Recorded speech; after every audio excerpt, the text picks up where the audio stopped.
G'day viewers, Mark from N Group. Here to talk today about appearance of air conditioning. We've got a couple of things to consider with appearance. We've obviously got what things look like inside, but the second thing to consider is obviously what things can look like outside as well. So inside things we can have like units on the wall, like you see behind me, where they go high on the wall. We can have ones that are low on the wall and ones that can sit in the roof and be really concealed.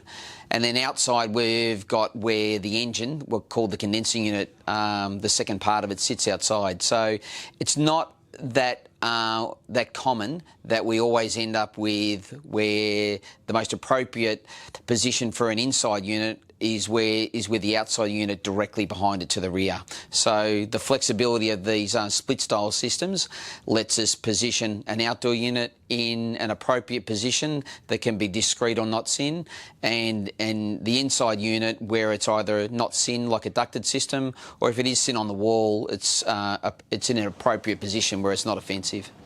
Second consideration after appearance is effectiveness. So there's some maths involved in formulating how large or small a system to install to a room, and those things that can make a bearing on that can be the structure of the house. Is it double glazed windows? Is it the second story, which can also be increased heat in the summertime? And when's the room going to be occupied? Obviously, a bedroom system is generally only considered to be occupied, say, in the evenings. So when the sun's down, we don't need to often have a large system for a bedroom because we're not typically in that room at 3 o'clock in the afternoon. Whereas the same size room, if used as an office and occupied at 2 or 3 o'clock in the afternoon in the summer, could need a more generous size unit. Areas such as when we've got living areas, which we're occupying would especially be for heating, early in the mornings or late in the evenings when it's cold outside, we obviously need to consider if those areas there might need to be like larger systems as well, so that we have the appropriate amount of heating available so everyone's comfortable in those rooms. Number three can be running costs of a system. So most equipment now is inverter-driven equipment. Sort of like the difference between an inverter and what we call a fixed speed unit is sort of like saying if we've got a light switch in a room, we either have 100% of the light working or nothing of the light working. We've just got an on-off switch. If we had a dimmer on that light that automatically adjusted the light level to what was preset in that room, then when we only needed a small amount of additional light, then the light would only consume a small amount of energy, giving us just that bump of extra light. Or if it was dark outside and we needed a full amount of light, or if we were doing detailed work and we needed it to be bright, then that dimmer would automatically adjust to what we needed it to. Similarly, with an air conditioning system, is the temperature is controlled by your thermostat. So where you set that thermostat to will have a bearing on the running costs of the equipment.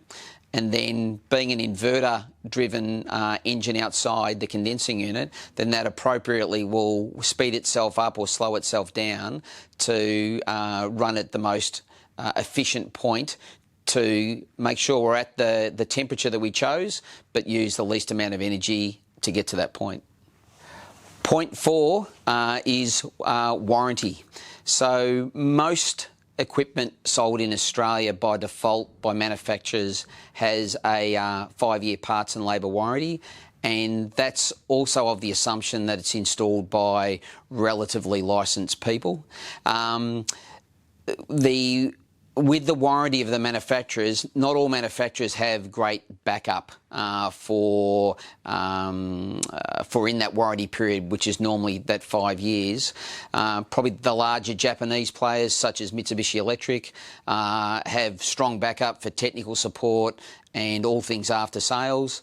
Another thing that's really strong about Mitsubishi is they hold their parts longer than most other manufacturers, so we can have equipment that can be a decade old and generally still have access to the parts to make effective repairs for equipment that's been in service for a long time.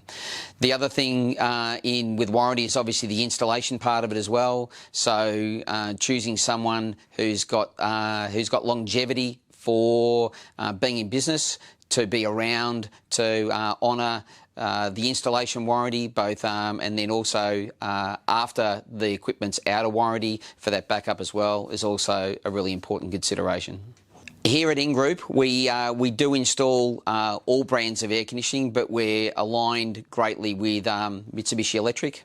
We've had a long relationship with Mitsubishi for 23 years as In-Group, and especially their after sales and their technical and their backup after the system's sold is superior to all other manufacturers that we engage with. One last thing which sets us apart to other installation companies is that should you have an issue on Christmas Day, Boxing Day, New Year's Day, with us providing 24/7 service all year round, in the unlikely event you have an issue that's out of hours, where our phones are on to take that call and offer the support all hours, all days.